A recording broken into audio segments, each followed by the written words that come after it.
Come ride the little train that is rolling down the tracks to the junction. Forget about your cares, it is time to relax at the junction. Lots of curves, you bet, and even more when you get to the junction. Petticoat Junction. There's a little hotel called the Shady Rest at the junction. Petticoat Junction. It is run by Kate. Come and be her guest at the junction. Petticoat Junction. And that's Uncle Joe. He's a moving kind of slow at the junction. Petticoat Junction.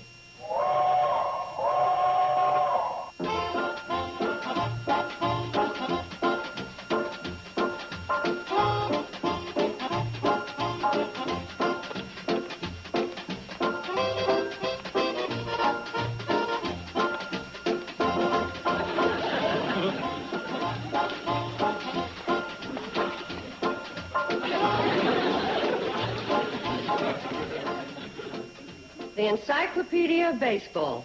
Huh? I've never seen you that interested in a book before, so it's got to be the Encyclopedia of Baseball. Oh, this is the textbook for my new class in adolescent psychology. Mother, I think you've been entirely too permissive with me. Oh, says who?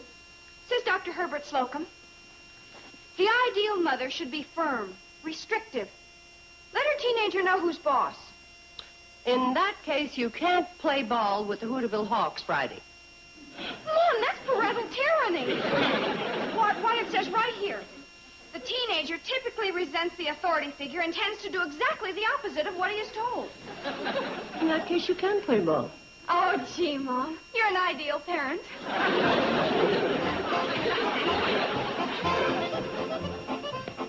Hey, Kate, where do you want your mail? Hi, boys. Just put it on the coffee table.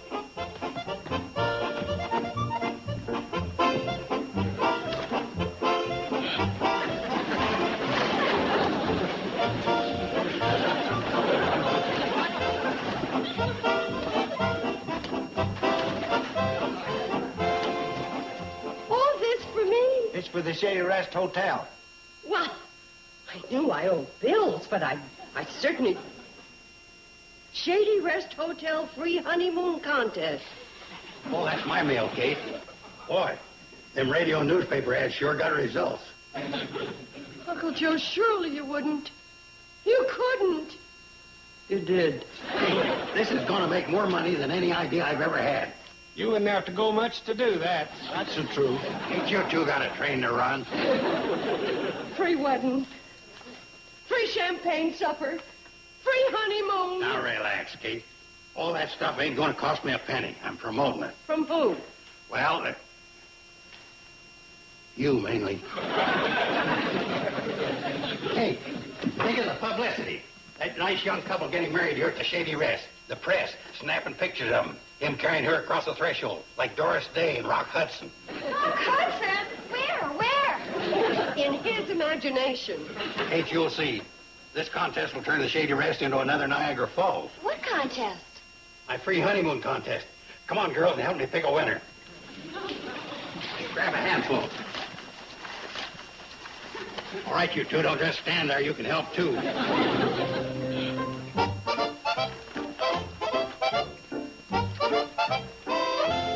Kate, you're missing a real treat. Some of these letters would just break your heart. That's all my heart needs. Here's one that'll really break your heart. It's the bill for the radio announcements Joe bought. Ain't you two got a train to run? Well, you asked us to help you. Then help. Here's a good one. This couple even attached a box top. We would make the ideal couple because we eat crunchy pop fruit flakes. What about you, girls? Haven't you found a winner? Well, I found a couple that are fair. I've got one that's pretty good. This is the most beautiful thing I've ever read in my life. What does it say? Well, these two kids, they're so in love and their families won't let them get married. Like Romeo and Juliet. Young lovers, torn from each other's arms by parental tyranny. They have to elope, and this contest is their one chance to have a nice wedding and a real honeymoon. Imagine them staying at the Shady Rest. They've just got to win, and they'll just love it here. Billy Joe, let me see that letter. I don't know if them kids is going to elope. Maybe we hadn't ought to get mixed up in it. Thing like that can get the sheriff down on you. This is the most beautiful thing I ever read in my whole life. Mom, it's so romantic. Oh, Mom, those two kids have just got to win. Read this part here again. That's what I get for letting women judge a contest. They always let their emotions run away with them. Right, Floyd?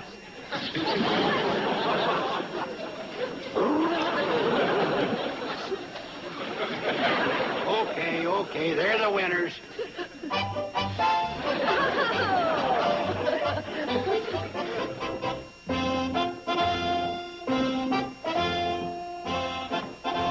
Well, the bridal suite's all ready. How's the cake decorating coming? I'll finish, Mom. How do you like it? Oh, it's beautiful. Yeah, but I don't know about putting the bride and groom's name on it, though. Oh, they're such pretty names we couldn't resist.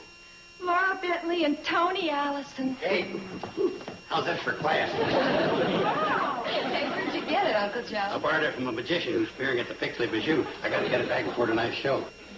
What's the matter? Have you got a headache? No, the hat's too big. Generally keeps it full of rabbits and stuff. Anyway, I won't be wearing it at the wedding. You ain't said nothing, Kate. And it ain't been easy.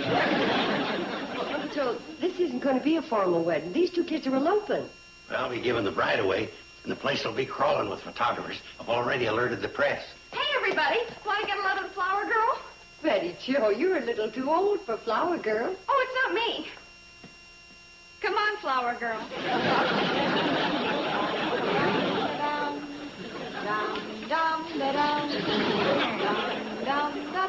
I think we'll do without a Flower Girl.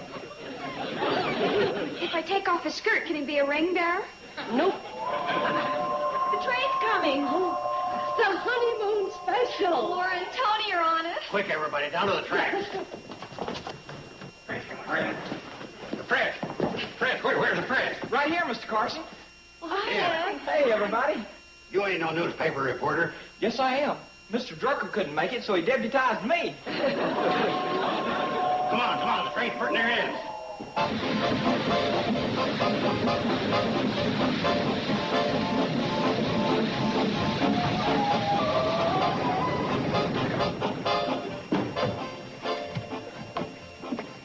The honeymoon couple here? Why, yes, but Well, I'll handle this, boys.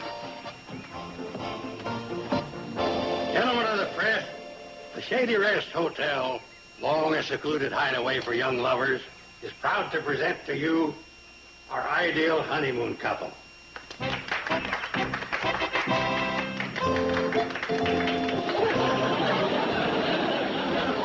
Laura and I sure want to thank you folks. This is the happiest day of our lives. Right, honey bunch? Right, Tony. But your letter said your parents objected to the marriage. Oh, not our parents, our families. You see, Tony and I each have grown children of our own. My son says that I don't know what I'm getting myself into. My daughter tells me exactly the same thing. So, we had to elope. But you see, you ain't exactly... what I mean is, preparations are all made and what... The preparations are all made for the most wonderful wedding the hotel will ever have. Welcome to the Shady Rest. Thank you. Thank you. Go on, girls. Start up. We go this way. Hello. Joe, ain't they a little old to be the ideal honeymooners? Well, I'll tell you one thing, they ain't Doris Day and Rock Hudson.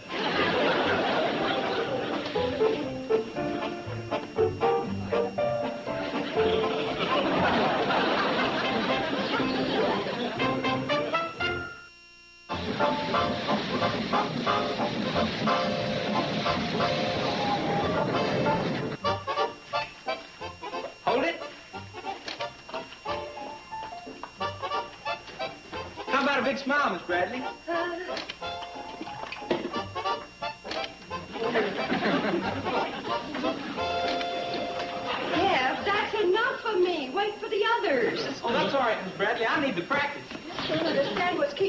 Charlie, they should be back with Judge Clark by now. Well, I asked him to stop and get me some film for my camera. You know, you'd have enough if you'd stop wasting it on me. I'm not wasting it. I forgot to bring any with me. Oh.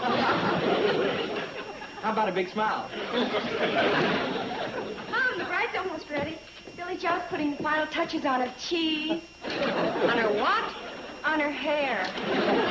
Eb, will you stop that? He doesn't have any film in that camera. It's good practice, though. Billy Joe tells me that you two are going to sing Oh Promise Me, so let's run over it, huh? Oh, Mom, maybe we better not do it. Yeah, you see, we thought Tony and Laura were a couple of teenagers, like Romeo and Juliet. So? So we had a kind of special arrangement. Well, Oh Promise Me. Let's hear it. Oh, promise me that someday you and I, yeah, we'll take our love together to some sky. Yeah. You were right. Forget it. Gee, I like it, Miss Bradley. Would you mind terribly if... Hey, they're ready. The judge is here. We better get this show on the... Hey, Mr. Carson, where's your fancy suit? Why'd you change, Uncle Joe? Why are you going to give the bride away? Why not? Why does it look silly? She's old enough to be my mother. Well, who's going to do it? It's all right. I've arranged it. With who? Kate, will you relax? Well, we're back. Boyd? He's the only one the suit would fit. Did you get my film? Oh, sorry, Eb. We didn't have time. Well, what took you so long? That nut wouldn't fire the boiler in that dress suit. Well, I didn't want to get soot and ashes on it. And where is Judge Clark? Well, he stopped to brush the soot and ashes off his suit. Now, listen, everybody. I will not have this wedding turned into a shambles. That nice old couple is going to have a proper, dignified ceremony. With best man, bridesmaids, music. Medicare. Mom, you come Billy with the bride. Oh, well, quick, start the Medicare march. I mean, the wedding march. Wait till I get my suit on, Kate. Laura, you look just lovely. Thank you, Kate. Excuse me, Mom. Yes, Judge Clark is here. Oh, Sorry I was delayed, Kate. no harm done. Judge Clark, may I present the bride? Well, congratulations, Billy Joe. I was wondering when some bright young man would ask for your hand. Congratulations, young fella. You've got yourself a mighty beautiful girl. I have? Judge Clark, you've made a mistake. Oh? Aren't you the groom? Oh, no, sir. That's the groom coming down the stairs.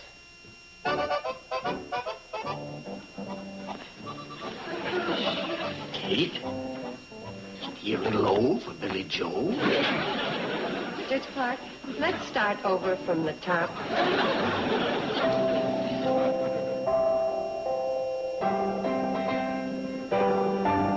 If there be anyone present who can show just cause why Anthony Allison and Laura Bentley should not be joined in wedlock, let him speak now, or forever after hold his peace.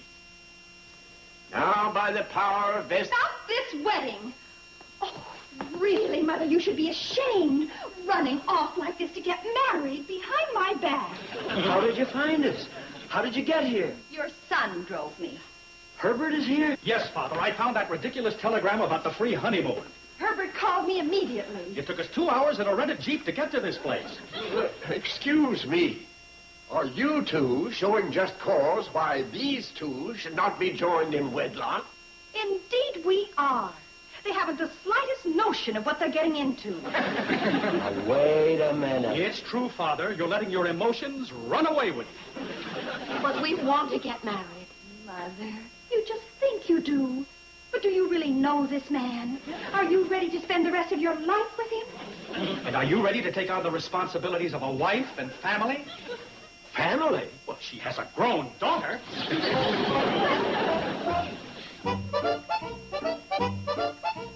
Sorry, kids. Mom, since there's not going to be a wedding, can I go to baseball practice? Sure. There you go, being too permissive again.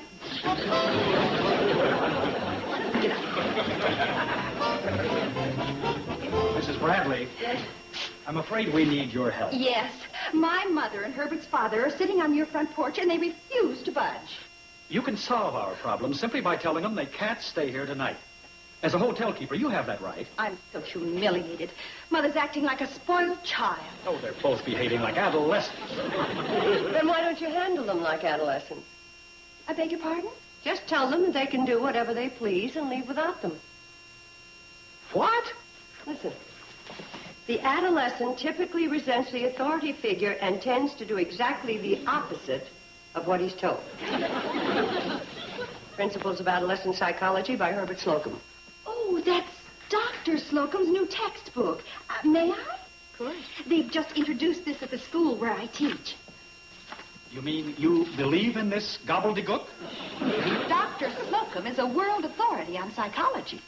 Well,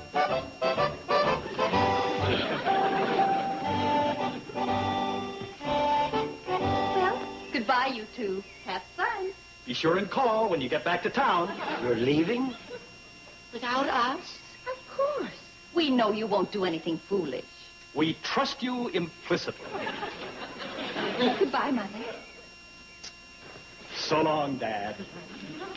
Bye. Bye-bye.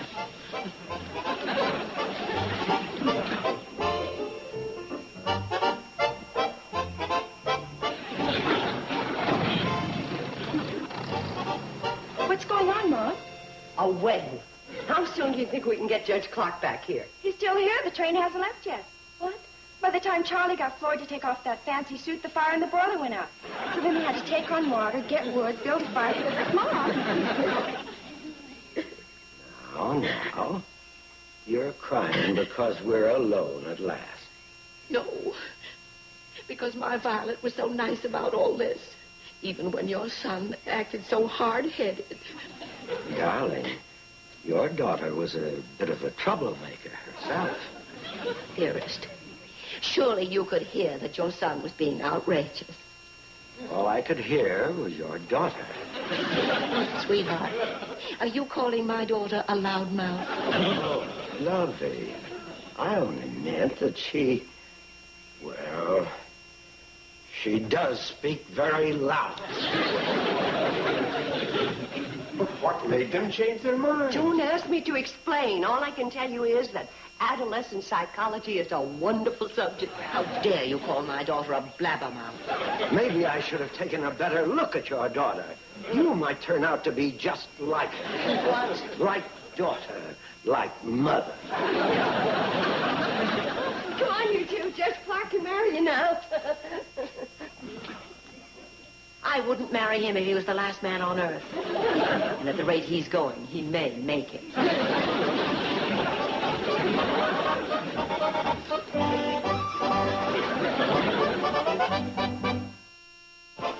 You can leave these decorations up, Kate. I think maybe I can pull this honeymoon contest out of the fire for you. Uncle Joe, you're all hard.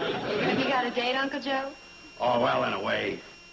I asked Laura to go out for a canoe ride with me on Ziffle's hog pond. You're going to court her? Oh, of course not. I'm just pretending to make Tony jealous. He ain't going to let her go out with no young, handsome lady killer. Comment. Is he still sitting out on the front porch pouting? I think so. Open the door, Bobby Joe. I'll give him a sample of my technique. Make him nervous.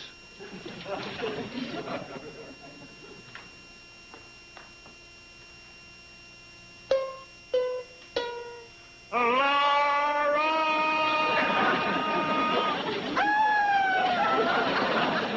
Uncle Joe, that was pretty good. That was the dog. Well, it was very good. Maybe you ought to take him with you. Like I told you, we aren't actually going. One look at me with his fiancée and that overaged Romeo.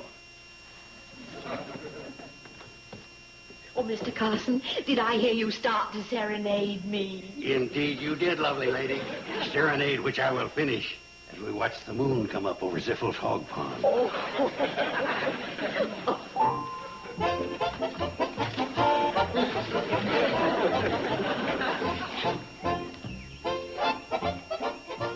Oh, excuse me just a minute. Don't wait up for Laura and me, Kate. There's going to be a full moon. There's no telling when we'll get back. Now, you behave yourself, Uncle Joe. Ha, ha, ha. That's like telling a bird to stay on the ground. Mr. Carson, I wonder if I'm going to be safe with you. I ain't making no promises. I got quite a reputation around these parts. Shall we go? Well, if nobody objects. Oh, excuse me. Good night, Kate. Good night. Don't tell Tony I'm out with his girl. All right. He's sitting right there. Oh, my gosh, what hot. What? I didn't see him sitting there. Well, I guess the jig's up. We'll have to stay home. We'll do nothing of the sort. Now, you've promised me a canoe ride. Let's go.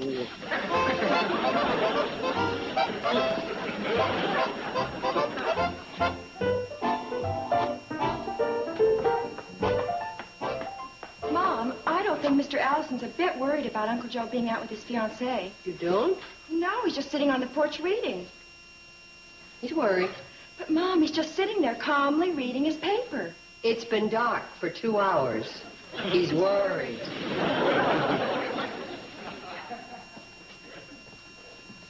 Excuse me. Yes. Mrs. Bradley. Could you tell me how to get to that pond where Mr. Carson took Laura canoeing? Well, it's kind of dark, and I'm sure I that... should never have let her go. I was just being stubborn and bullheaded. Well, I'm sure that... She's such a sweet, wonderful little woman. Mrs. Bradley, if you could get that judge back here, I want to marry Laura tonight. Really? Yeah. Hey! Oh. Oh, we're the fires that stove. What happened? We just got through the first chorus of the Indian Love Call. The canoe turned over. Are you all right? Yeah, she's all right. Let me give you some advice. Don't ever let her paddle a canoe for you. She was paddling the canoe? I was playing the ukulele. Really, dear, you never should have gone. Well, you never should have let me go. Well, what could I do? You were behaving like a schoolgirl. You weren't any better, pretending you didn't see us. Well, I couldn't stand to look with you flirting and carrying on. I was not flirting and carrying on. Oh, you certainly were. You are a born coquette. Go ahead, have your fling. But what's going to happen to you when you're old and gray? I am old and gray. You got an answer for everything, haven't You beast. I'm going home to my daughter. you? Okay, I'm going home to my son. Come on, Kate. We both need some sleep. Well, I sure could use some. Don't worry, Kate. I'll come up with another idea in the morning. There goes my sleep.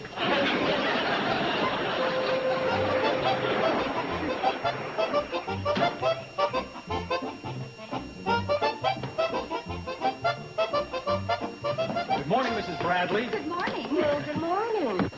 Hi, Kate. Judge Clark, what are you doing here? We brought him.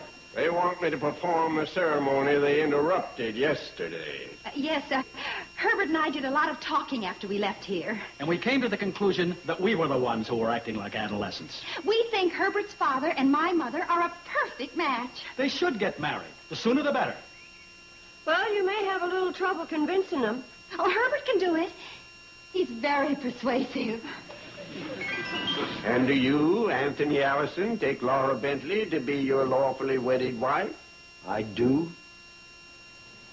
And do you, Herbert Allison, take Violet Bentley to be your lawfully wedded wife?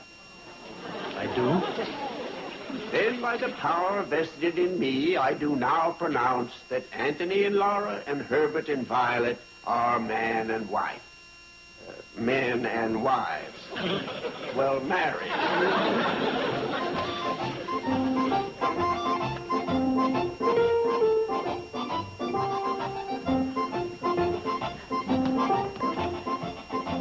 You first, Mother. Listen, shortstop. Sorry, Mom, but she popped up. Let Billy Joe field the next one.